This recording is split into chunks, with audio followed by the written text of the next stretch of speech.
Nós temos que observar quais são as falas sobre o progresso. Você tem uma fala, né, que estaria no campo da esquerda, onde construiria uma figuração socialista, né, uma imagem socialista de um futuro melhor. Então, era necessário que houvesse a luta armada, a ditadura do proletariado, a redistribuição da propriedade para o povo e, novamente, não haveria mais o conflito de classes. Porque o conflito de classes é o que gera a história, né? Aliás, a história é movida pela luta de classes. A fala sobre o progresso sempre é uma fala de evolução, no campo linear da história. O homem passa por um processo histórico, avança e vai se melhorando cada vez mais. Ele está compreendendo a história como se fosse uma linha evolutiva. Então, o progresso é essa linha evolutiva. E essa linha evolutiva foi manipulada por dois discursos. O primeiro discurso de esquerda, que apontava que a figuração, a imagem de um futuro melhor seria trazida pelo comunismo, onde não haveria mais a propriedade privada, haveria uma distribuição igualitária de bens, e esses bens seriam de todos, para que todos produzissem, né, orientados pelo Estado. Havia também um outro discurso, é um discurso agora de direita, é um discurso que associou a evolução humana a uma evolução tecnoeconômica. Essa evolução tecnoeconômica viria a superar as mazelas sociais. Então, o homem agora, avançando seu processo civilizatório junto às máquinas, teria a capacidade de construir um futuro melhor para todos eles. Você tem aqui um discurso que é comunista inicialmente, né, da figuração socialista, e outro que é um discurso capitalista. Então, as falas sobre o progresso são falas utópicas. Mas também são falas políticas. São falas de escolha política. Obviamente, vocês têm que observar que o progresso, ele foi criticado. Diversos cenários não participavam do discurso do progresso. E aí é que você vai ter aquela imagem, lembra lá de Brasil, em que as chaminés das fábricas estão com um fundo límpido azul, com a música Brasil. Essa música, que é uma música que nos lembra um sentimento utópico de uma terra maravilhosa. O discurso aqui é o discurso de progresso, né? Ou seja, as fábricas trarão a utopia, trarão o progresso, mas logo depois vem o quê? Esse cenário está dentro de um vidro, está miniaturizado, e há um bêbado batendo com a garrafa nesse cenário, dizendo o quê? Esse cenário é um cenário pensado em miniatura que exclui diversas classes sociais. Então, o progresso é uma fala que, embora possa ser pensada para todos, é uma fala de exclusão. Diversos cenários sociais foram excluídos da fala do progresso. E essa é uma crítica que foi feita ao progresso. Diversos cenários sociais, diversos cenários culturais, simplesmente não foram considerados dentro do discurso do progresso. O futuro, como imagem utópica do progresso, foi muitas vezes fabricada como uma imagem que manipula o comportamento humano, de modo a promover violência, de modo a promover guerra, de modo a promover conflitos insolúveis.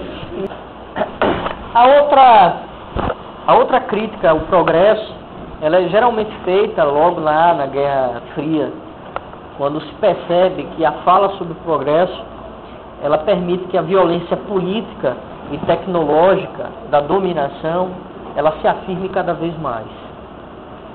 Então vocês têm três críticas que foram elaboradas ao progresso. Uma crítica que afirmou a exclusão de determinados cenários sociais, uma crítica que pensa a utopia, né, ou seja, o estágio final do progresso, do movimento progressivo, como um futuro de imagem que manipula o homem, ou seja, uma imagem que manipula o homem, manipula os comportamentos dele e o torna servo dessa imagem, e o progresso como fruto também, como promotor também de uma violência que é política e que é tecnológica e que domina cada vez mais os homens. Veja só, deixa eu reformular. O movimento do progresso o leva a uma imagem de futuro. Isso é a utopia. Essa utopia é uma imagem que manipula o comportamento humano. Então, muitas vezes a utopia foi utilizada para manipular o comportamento humano. Em virtude, na defesa desse futuro melhor, muitas pessoas morreram, mataram, entraram em conflito. Quando você substitui unidade por centralização, você não tem mais a unidade seria o quê? O sentimento humano igual para todos, né? Um sentimento harmônico, né? Sem desejo de posse do outro, coisa desse tipo. Mas quem é que pode fornecer esse sentimento de unidade? Quem é que pode transformar que todos os homens sejam iguais? Só o Estado. Só algo que seja extremamente centralizador, né? Que possa, vamos dizer, conduzir o comportamento, vigiar o comportamento, né? E o interessante é o seguinte, que as melhores críticas sobre a utopia partem necessariamente daqueles que defendem o individualismo, né? Que é por exemplo, o Huxley, né? E o próprio Orwell também, né? O conceito de poder e de história de Foucault ajudaram, por exemplo, a destruir a concepção de progresso. O poder, ele não é só repressor. O poder também é condutor de prazer e de saber. O poder, ele não é apenas central. O poder é multilateral. O poder pode ser definido através de redes, de relações. Isso aqui está um pouco antes de Antônio Herrera. Certo? Estou voltando. O conceito de... Isso aqui não vai cair não. Vou cobrar para vocês. Tá. Mas é interessante que eu relembre a vocês o seguinte, que é esse conceito de poder, por exemplo, que permite que Foucault pense que a história não é linear, que a história não tem sentido, que a história não é um aperfeiçoamento contínuo do homem, que tem a ver com a ideia de progresso. Por quê? Porque os grupos sociais têm direções distintas de se pensar no futuro. E tem direções também distintas de como se relacionar para que esse futuro seja atingido. De modo que a história não tem direção. A história é um processo contínuo de guerrilha e de táticas culturais.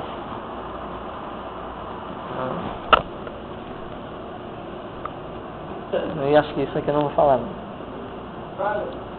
Falo, mas não vai cair, né? Não vai cair. Isso aqui eu já falei.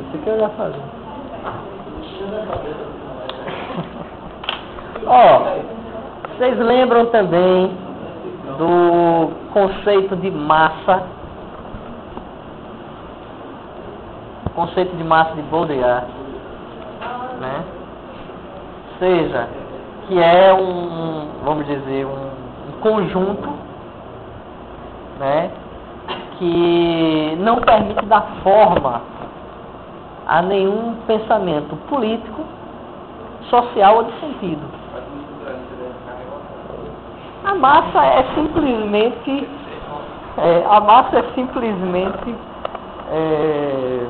um conjunto que tem consigo a inércia. A inércia. É por isso que a informação que é transmitida para as massas não se transforma em atitude política, não se transforma em atitude de conquista, não se transforma em atitude ativa de transformação. Inclusive, o efeito da informação é de produção cada vez mais de massa, porque a informação nos meios contemporâneos, do modo como ela está acelerada, ela não mais cria uma forma e não mais desforma. A informação, ela produz muito mais massa.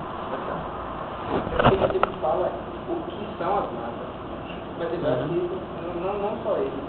Não fez intencionalmente para evitar as coisas no mercado sociais e... Não, mas ele é muito direto, até mesmo com multiculturalismo. Viu? Ele é muito direto. Na verdade, ele vê a massa como algo que pode atingir qualquer grupo, qualquer representação. É mais um espírito da cidade. Exato. É por aí mesmo.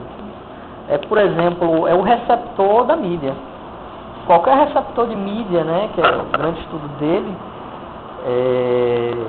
vai o tempo todo sentar na mesma televisão, ouvir as mesmas informações sobre agressividade, sobre violência, sobre alegria, sobre felicidade. E aquilo tudo, ao invés de criar uma indignação, vai anestesiar. Porque a aceleração da informação faz com que essa frequência de sentimentos não seja mais atingida, já que esse sentimento constantemente é repetido. Então, a tendência é que esse sentimento se anule. E não se há mais nenhum levantar, se há um repousar. A mesma informação. Inclusive, esse é o processo que é utilizado lá em 1984. A aceleração contínua de informação permite que os seres que estão produzindo, eles fiquem anestesiados com a informação que é repassada e que eles não lembrem mais de nada.